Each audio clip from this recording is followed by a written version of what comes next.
We are in this series on the book of Ruth, and today we are continuing on with the story of Naomi.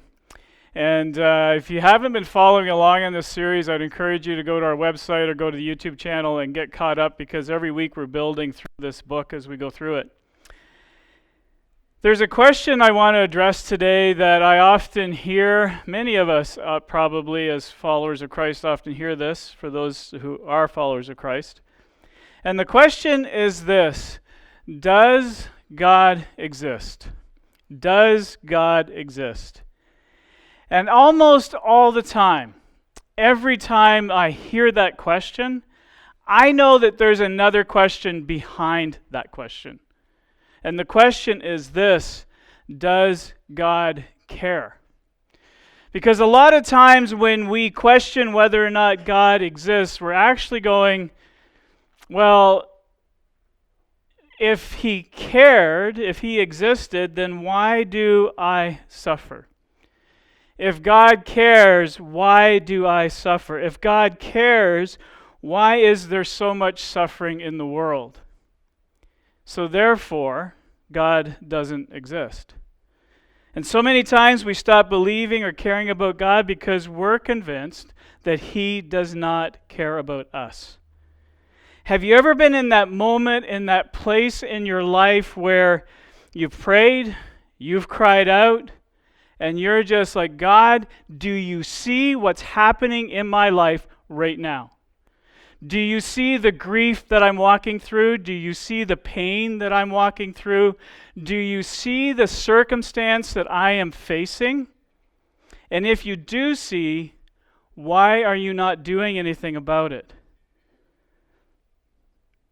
I think sometimes, because we don't understand who God is, we begin to project motives on him that are actually more reflective of the human heart.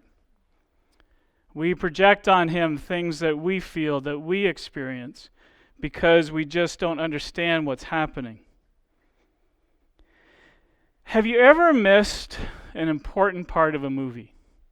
Where the movie started and you've walked in, or you got up, you're in the movie and it's like, oh, you should have went to the washroom and you didn't, and so now you got to run. And it's always interesting to me that they keep the washrooms so far away from the theaters. And you have to run and you come back and you've missed this moment, and as soon as you sit down, you know that you've missed the significant moment of the plot, and now the movie doesn't make sense.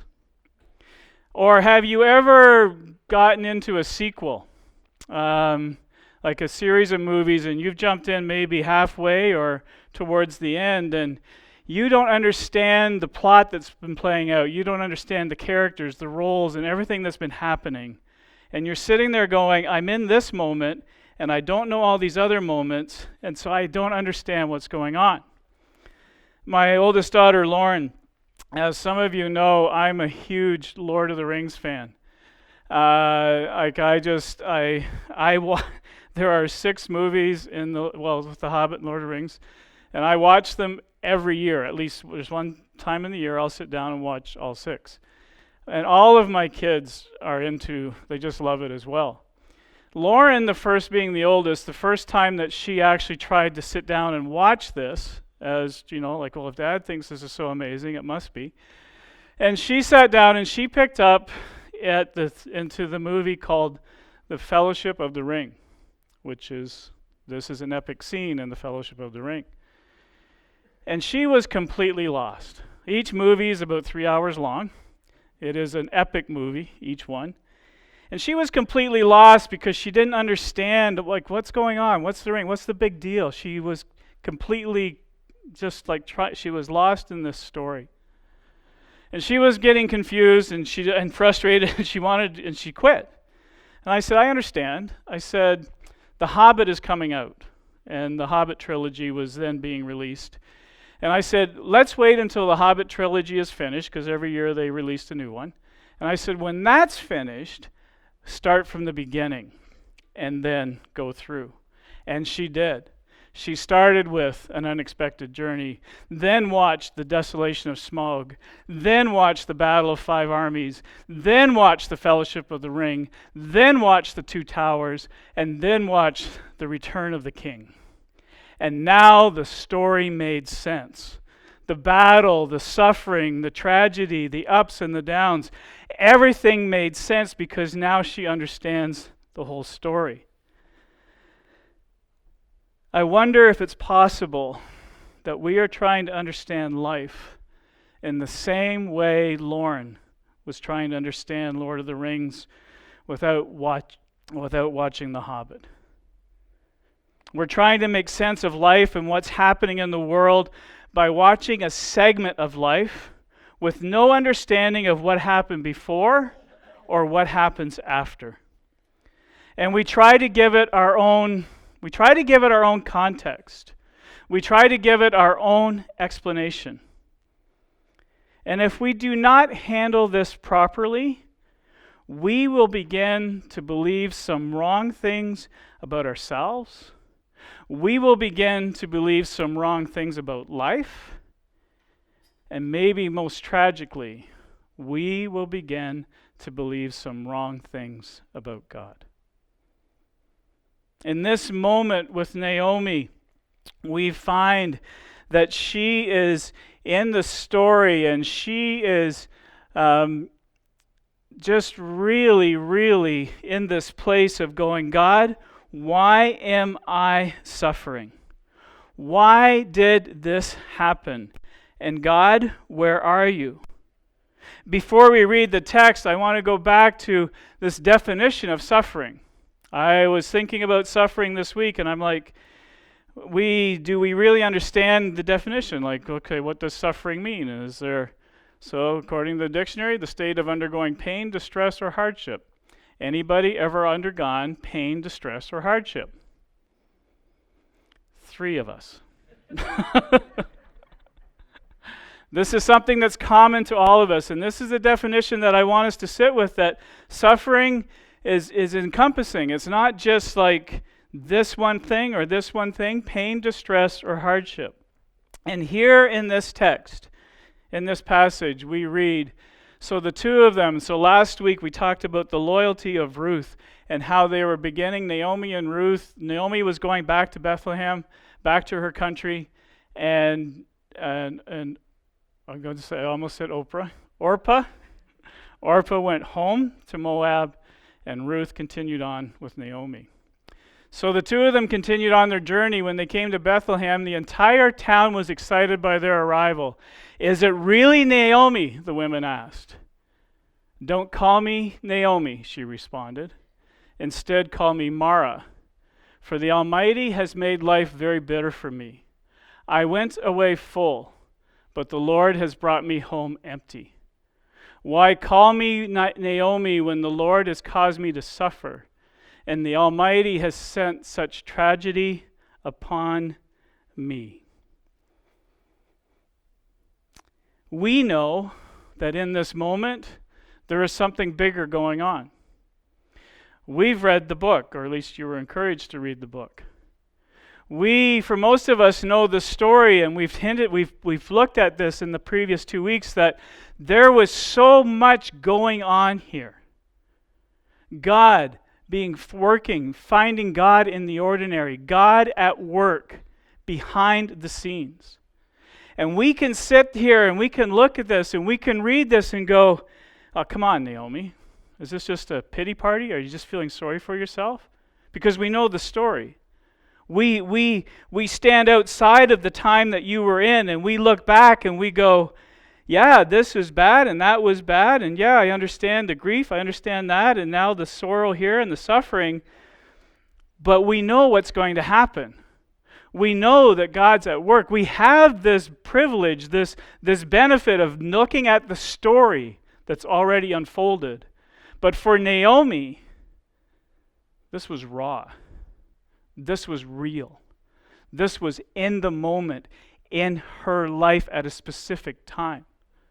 I think so often as we journey through life, we come to these places where, Yeah, I'm experiencing this, and in this moment, my name is not Naomi. My name is Mara.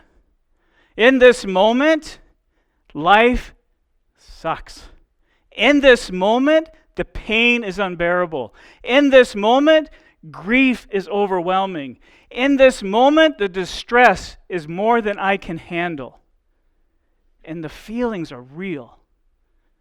And I love how Naomi goes, this is my reality. And sometimes we come along and we don't honor or allow people to be honest in these moments, and we look back and we go, it's okay, God's with you. Everything's going to be worked out. And yes, that is true. God's always at work. But I love how in this moment she was at least honest enough to say, this is who I am. This is how I feel. And I believe that God met her there as we continue to work through this story. It would be amazing if we could go back in time and in this moment where Naomi says, please don't call me, no, my name is Mara. If we could transport back in time and land right there as soon as she said that and said, no, your name's not Mara. Your name is Naomi. God is with you. He's for you. And it's all going to be okay. Wouldn't it be great if when we are facing these moments where we go, God, why? And you're honest with your pain and you're sitting there, wouldn't it be great if someone from the future just showed up and went, it's going to be good. It's going to be good. Just, this is what's going to happen, right? We would all love that, but it doesn't happen. While walking through this life, we need to live with the reality that God does not see the time like we do. And just because we don't see what He's doing or how He's moving doesn't mean He's not working. I think this is what happens is when we cry out to God and we pray, even when we barely believe sometimes. I've seen this where people barely believe God, and yet when trouble hits, they cry out. And we turn to God in desperation and nothing happens. And we lock that into our souls. And then we say, He does not care. What Naomi is experiencing is common to all of us. We experience times, we experience seasons of suffering. When I think of suffering, I think of different categories. And I want to walk us through categories very quickly and just talk about this reality that in this life, we don't escape this. First of all, we experience suffering because we make bad choices. I mean, let's just be honest, right? Some of the suffering that we experience is because of bad choices we have made. Maybe I'm projecting, but I know that in my life, sometimes I make a bad choice and there is consequences, and I have to live through that. And really, the most pain that some of the pain that I've caused myself is just because of choices. And I look at this and I'm like, God, this is so frustrating. And I make these bad choices expecting God to bail me out, expecting God to make everything right. And it's interesting how God goes, I'm not going to bail you out of this, that there is a consequence for the choices that we can make here. And the reality is we suffer in large part because we've made bad choices, and God cannot and will not stop us from making bad choices. He won't. It's free choice. It is free will. God loves us so much that He won't rob us of the ability to choose.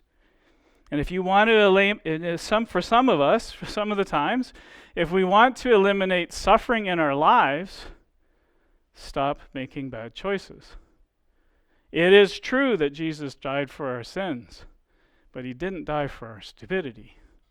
Sometimes we have to die to our stupidity. We suffer because other people make bad choices. We suffer because other people make bad choices.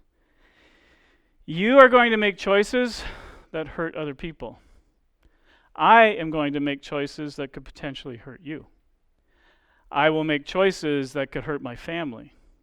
I will make choices that could hurt my kids. My kids can make choices that could hurt me. Even my wife could make a choice that could hurt me. That's hard to believe. But we do, right? We make choices that hurt other people, that cause other people to suffer.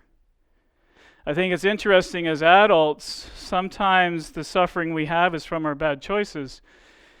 But as kids, some of the suffering that we have is because of bad choices made by others that we have no control over. Bad choices that wounded us, left us broken. And in their bad choices marks us. The bad choices define us. The bad choices can even give us our identity. And then if we're not careful, if we don't come to Christ for healing in those choices, then those choices begin to mark and identify us, and then those choices get repeated, and then hurt people. Think about how the suffering in your life, think about how much suffering would go on in your life if you did not suffer because of the bad choices other people made. But let's turn that around. How much suffering in the world could you eliminate if you stopped making choices that hurt other people? None of us are an island unto ourselves. The other thing is that bad choices, suffering, it's unavoidable. We live in a world that, how many knew that you could be that there could be this unknown to you, this genetic problem that travels through your family that makes you susceptible to disease. You think about natural things that happen. I was thinking about Iceland and the volcano coming, right, and wiping out this town and destroying lives and livelihoods and stuff. I mean, it's unavoidable, this world that we live in. You think about weather patterns and things happening. I mean, there are things that just happen. It's life. It is unavoidable. There is nothing that we can do. Here's some good news. We suffer when we make good choices. I mean, how many are happy they came to church today? I mean, you can even suffer when you make a good choice. When you refuse to compromise on your morals and you lose that job. When you choose to not compromise on your ethics and you lose that contract, you lose that sale. When because of what you believe and the faith that you have, you make a good choice in a relationship and you lose the relationship. You make a good choice to leave a relationship and then the fallout from that and other people brings suffering. We can suffer in this life even from the good choices we make. I mean, look at Ruth last week. Her loyalty and how that marked her, how that defined her, how that changed Naomi, how everything that unfolded out of that, her choice to be loyal, that good choice, brought suffering for her, brought pain, brought distress. She had to take on the life of poverty for a season. Even our good choices can bring suffering. It gets better. We suffer because we love. Ever had your heart broken? Right? Why? Because you gave it to somebody. You loved somebody. You trusted somebody. And your heart gets broken. Somebody dies that's close to you. Your heart gets broken. You suffer because of love. Have you ever thought about the fact that God suffers? If we can suffer because of love, God suffers because of love. I mean, think about this. He created Adam, Eve, earth, the perfect garden, the perfect experience. And they rejected it. They chose to not follow God. And it broke his heart. God suffers for us. God suffered for them. In that moment, you see this suffering is not just for us, it also follows God. And when you stop and think about that suffering comes from love, we see how God actually moves into that. I mean, as I said, humanity was created, the fall, and they did not choose God. God gave them free choice. And when we don't choose God, we will suffer. And when we suffer, God suffers. And I have to pause here because I want to make something clear. There are a lot of conversations, I don't know if you've experienced them, but I do, about the God of the Old Testament and the God of the New Testament. I mean, I've watched it as we were journeying through the Bible recap, and it just seems like that God is just like, seems like he's distant, seems like he's angry, seems like there's just like bad stuff happening all the time. And it seems like when you go through the Old Testament and you get to Malachi, and then there's the 400 years of silence, and then Matthew, it seems like, okay, you got this God of the Old Testament, and then it looks like he went for therapy and got some anger management dealt with, and then came as Jesus. And I think sometimes we view it that way. It's just like, well, really, Steve, God suffers because he loves us? I don't see that. I see it in Jesus, but I don't see it here. I want to show you what is repeated times and time again in the Old Testament. Say this with me. The Lord is merciful and compassionate, slow to get angry, and filled with unfailing love. The Lord is good to everyone. He showers compassion on all his creation. This is not talking about Jesus. This is about God. God of the Old Testament. And this saying of God is repeated time and time again. God always has been love. God has always been gracious. God has always been compassionate, slow to anger, rich in love, good to all. Let that sink in. Jesus is love because God has always been love. And hear God speak to you that I have loved you with an everlasting love. I have drawn you. I have come for you. I have come to you. I have come to rescue you. It seems to me we get angry with God because we want to blame him for the condition we have created. And we should be grateful that God is more patient with us than we are with him. So, what do we do? Because as you see these things about suffering, it is evident that in this world, it is not if you suffer, it is just when. It is not if you find distress, it is when. It is not if you find pain, it is when. It is not if you find hardship, it is when. The story of Naomi is our story. Where life happens and we find ourselves going, God, why? Because this is what I see right here. So what do we do? I've said this many times that Jesus is the model for everything. Any time in our lives where we have a question, any time where our lives where we need understanding, any time where it's like, this is happening, Jesus, what do I do? Should be our first response. This is happening, Jesus, what do I say? Should be our first response. Jesus, in this circumstance, how do I move? Should be our first response. So when it comes to navigating suffering, when you think about Naomi, and we can all identify, like, I've got way too many stories in my life. I have stories in my life of, yeah, I suffered because of bad choices. I have stories in my life where, yes, I've suffered because of the choices of others. I have stories in my life where it's just unavoidable. I have stories of, yeah, I suffer because I loved. And yet what do? Because we can't escape this. And I don't think we should.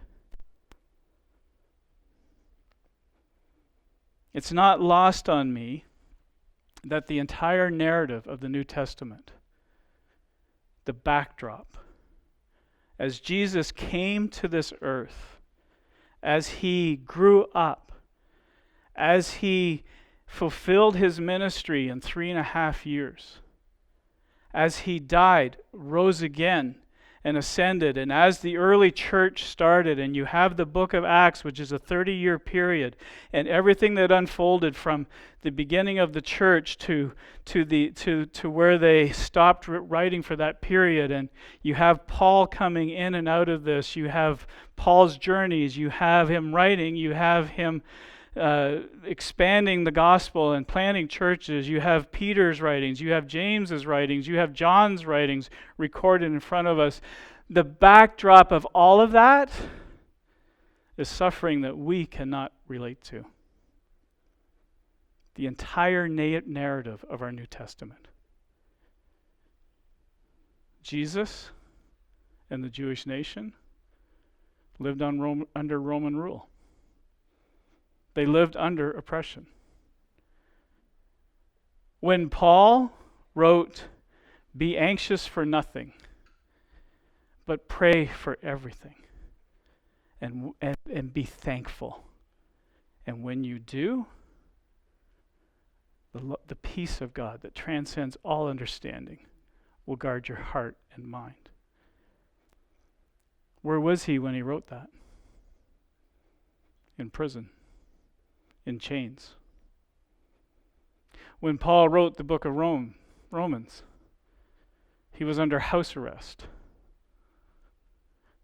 When you think about John, everything that he wrote, even the book of Revelation was written while he was in exile on Patmos, because they tried to kill him and couldn't.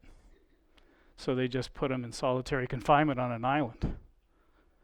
The entire New Testament is written with this backdrop of suffering, with this backdrop of life's hard.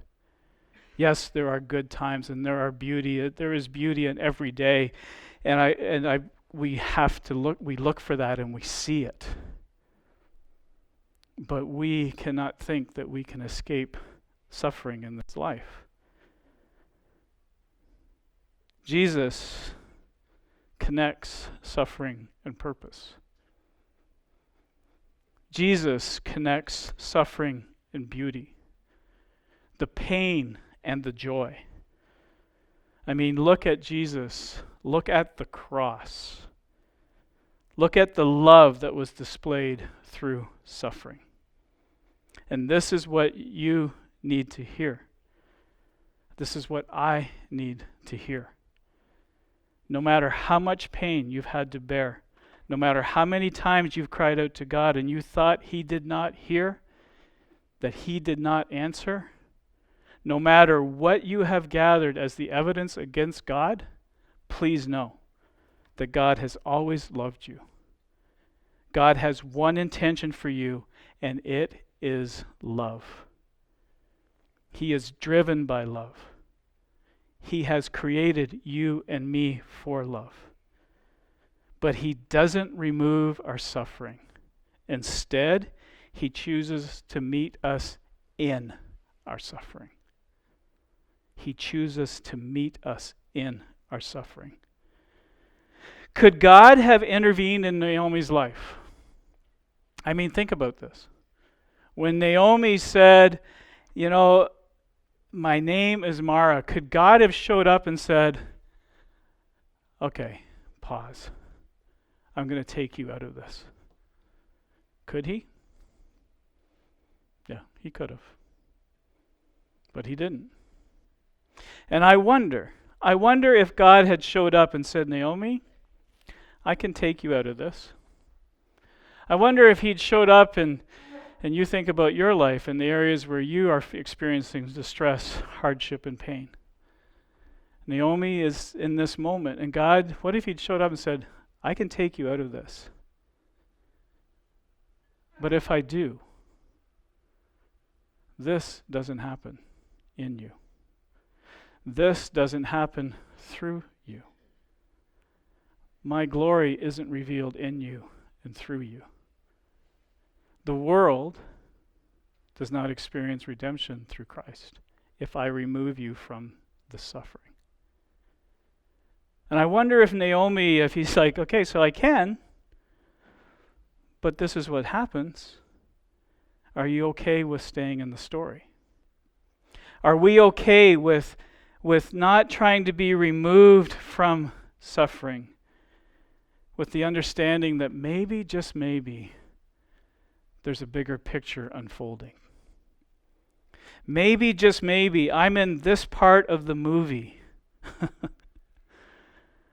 And in this moment, it doesn't make sense. But someday the King returns. In this moment, I'm in this struggle and being asked to take on something that I do not want to carry. But in the end, the King returns. In this moment, I am being asked to breathe life into people when I can hardly breathe life into myself. Will you do it? Knowing that someday the King returns.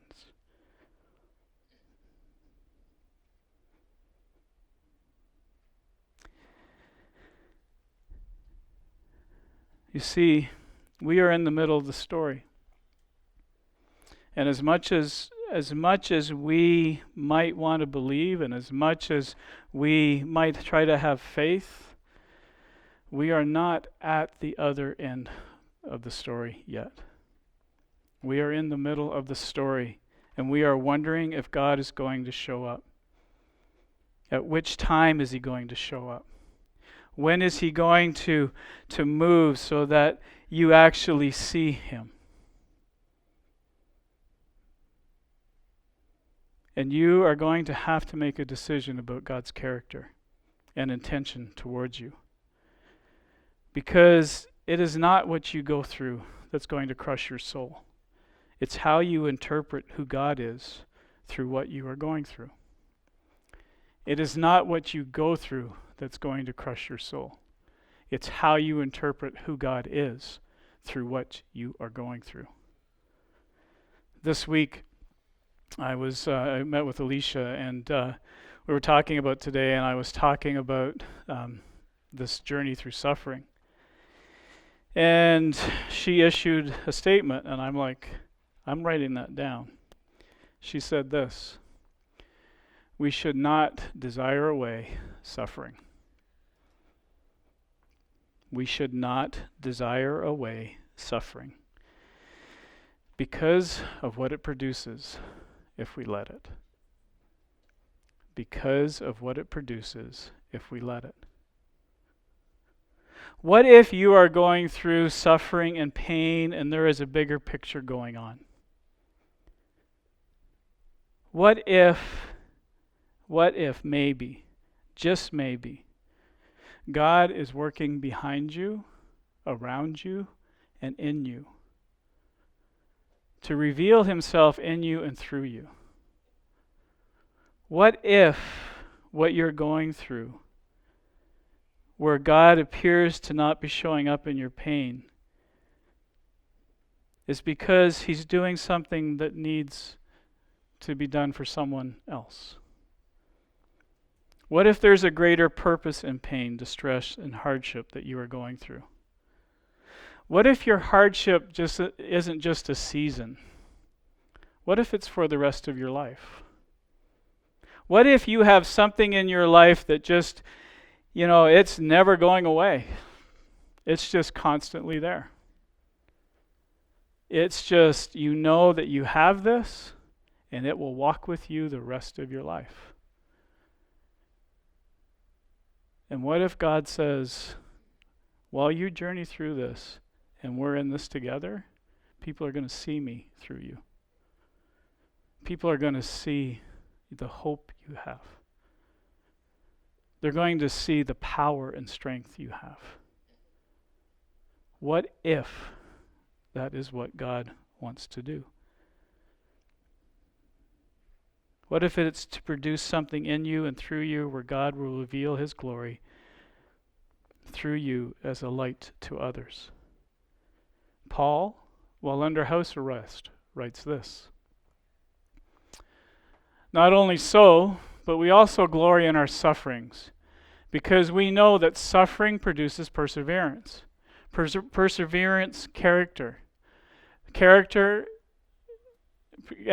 hope. And hope does not put us to shame, because God's love has been poured out into our hearts through the Holy Spirit who has been given to us." Say this passage with me. Not only so, but we also glory in our sufferings, because we know that suffering produces perseverance. Perseverance, character, and character, hope. And hope does not put us to shame, because God's love has been poured out into our hearts through the Holy Spirit who has been given to us.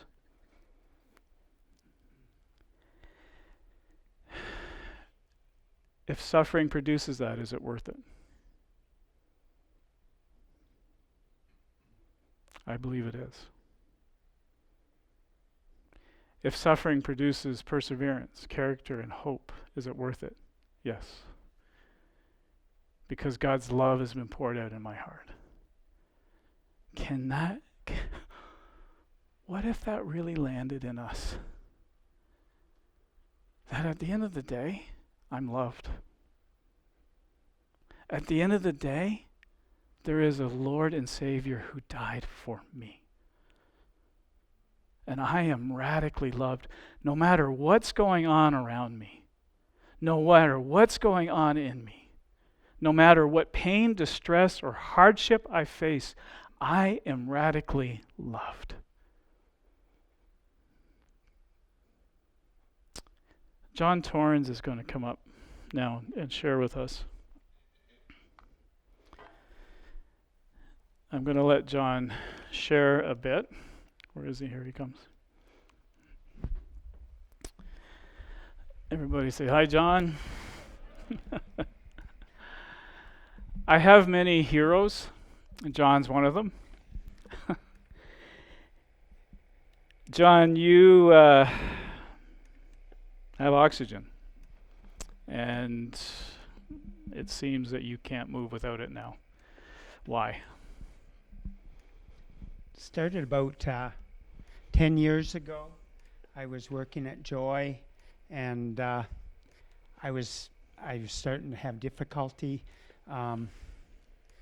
Just whenever I started doing something, I started coughing, and I just couldn't stop sometimes. And it really affected what I could do. What I couldn't do became a lot more apparent. And you loved what you were doing. I did. I was a workaholic. And I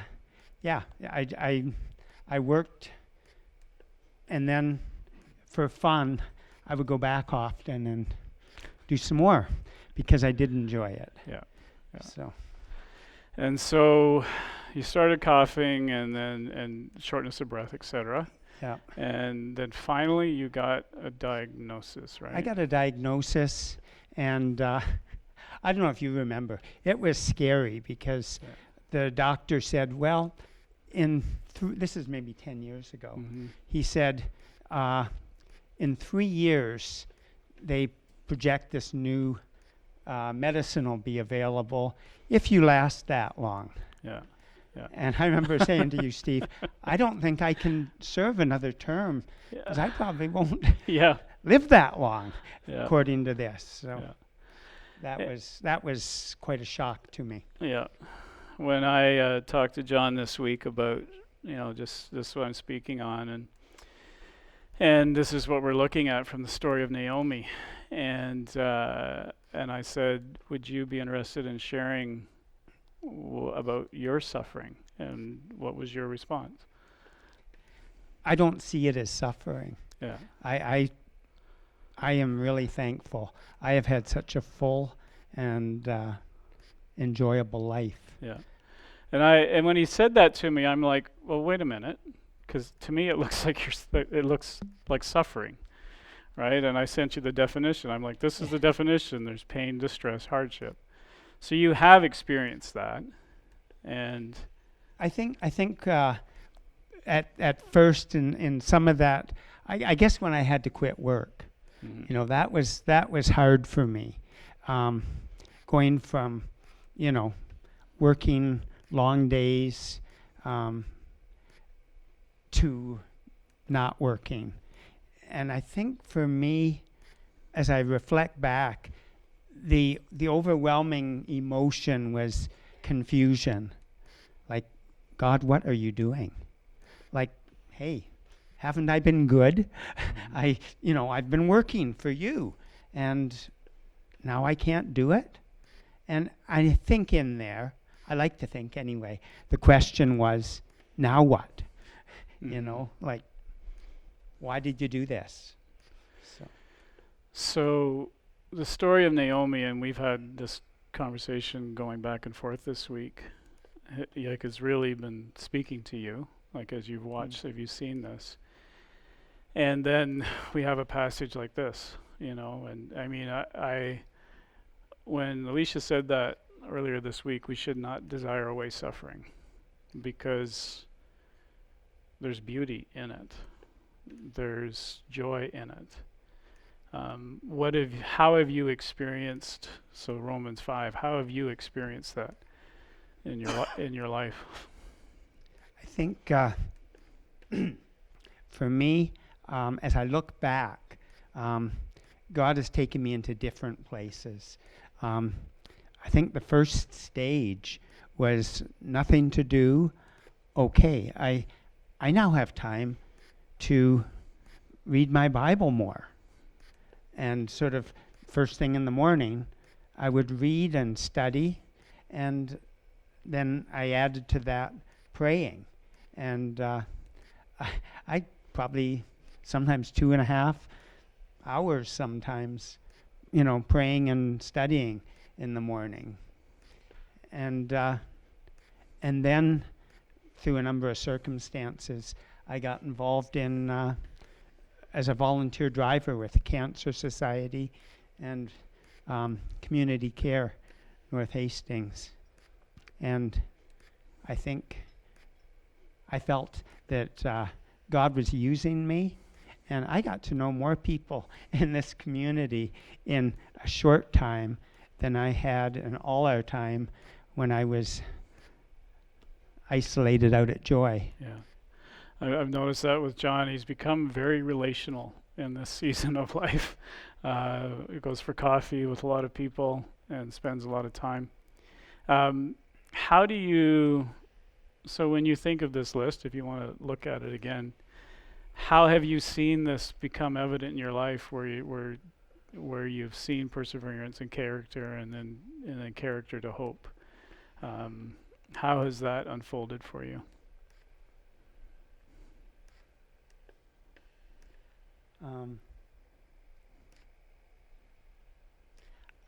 I think I would probably see it slightly differently. I think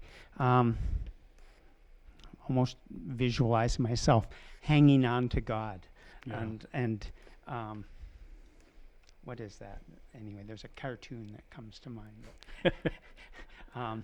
Anyway, and just, yeah, I think it was that faith that God has a purpose in this, and He, I guess I've been fortunate through my life seeing God work, and so I had that to fall back on. God's always been there before.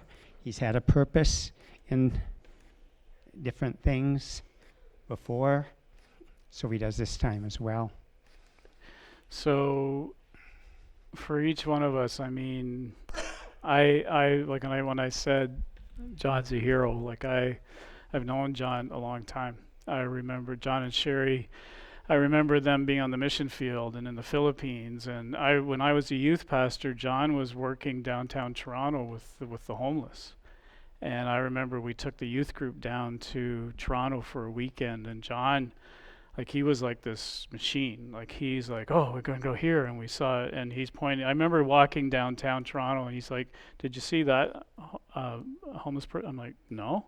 He's like, yeah, there's one. And then the meals that you were involved with, and the care you were involved with. And so I've watched John for a long time, and then to see, as this suffering unfolds, I've watched his character get stronger, and I've watched him shift. Well, okay, this is how God used me here, and this is how God's using me now.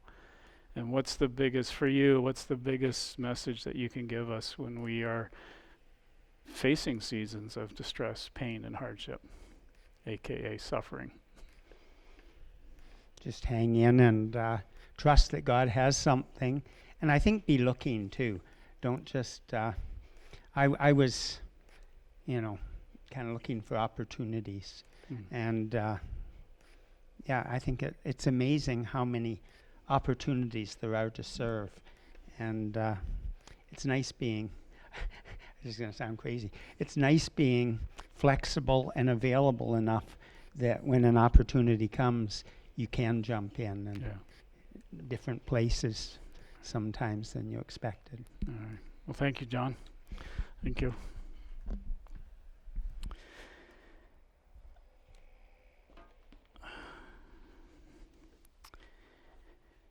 I love what John just said, look for opportunities.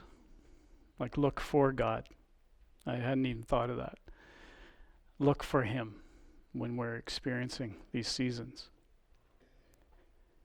God steps into suffering. That's what Jesus did. And maybe today we could start a new category for suffering. In suffering, there's purpose. God's glory and power revealed in and through us. Maybe instead of looking at suffering in a bad way, in all the categories that we walk through, what about a new category? Therefore, since we are surrounded by such a huge crowd of witnesses to the life of faith, let us strip off every weight that slows us down, especially the sin that so easily trips us up. And let us run with endurance the race that God has set before us. We do this by keeping our eyes on Jesus, the champion who initiates and perfects our faith. Because of the joy awaiting him, he endured the cross. Disregarding its shame, now he is seated in the place of honor beside God's throne. We want God to show us a way out of suffering, but Jesus shows us a way through. Jesus came into human history.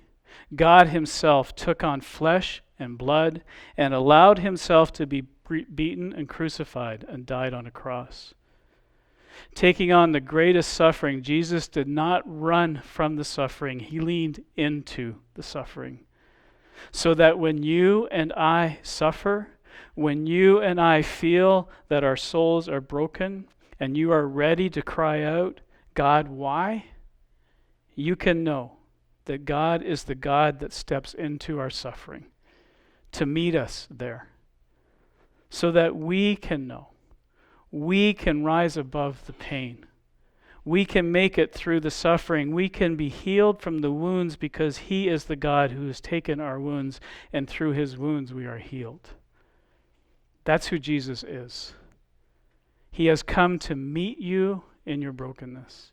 He has come to meet you in your disappointment. He has come to meet you in your suffering. He has come to join us in our suffering. That's what he did for Naomi. And that's what he did on the cross for us, and that's what he does day by day, moment by moment. Who could imagine a God like this? A God who could love like this? Jesus would step into our brokenness, into our suffering, to bear the weight of the world on himself, who would carry the consequences of sin and allow himself to be the sacrifice for the mess that we've created, the brokenness that we have brought, the suffering that we have caused God and ourselves. And then Jesus was buried on the third day. He was buried, and on the third day he rose so that all of us could know the Father's love. And that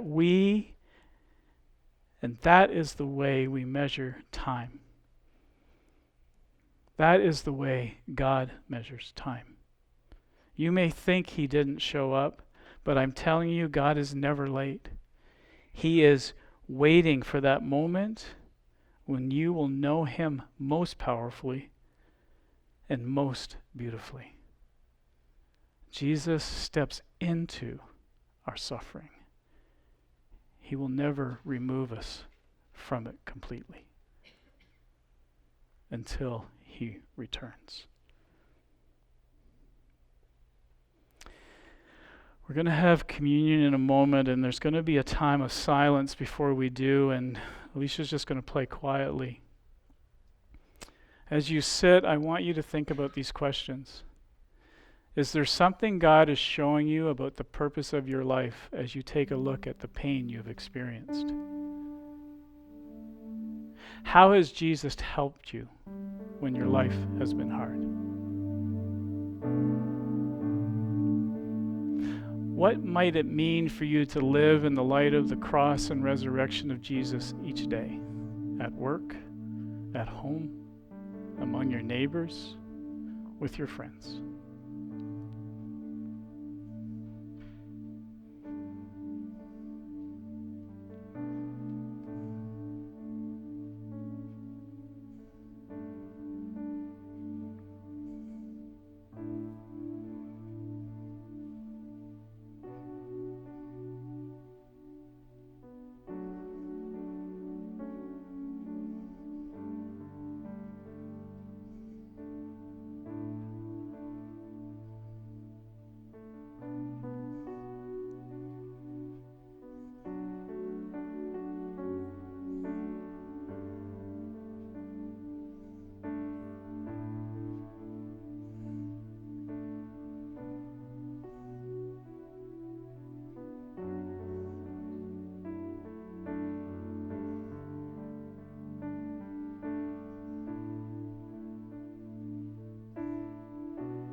I'm going to ask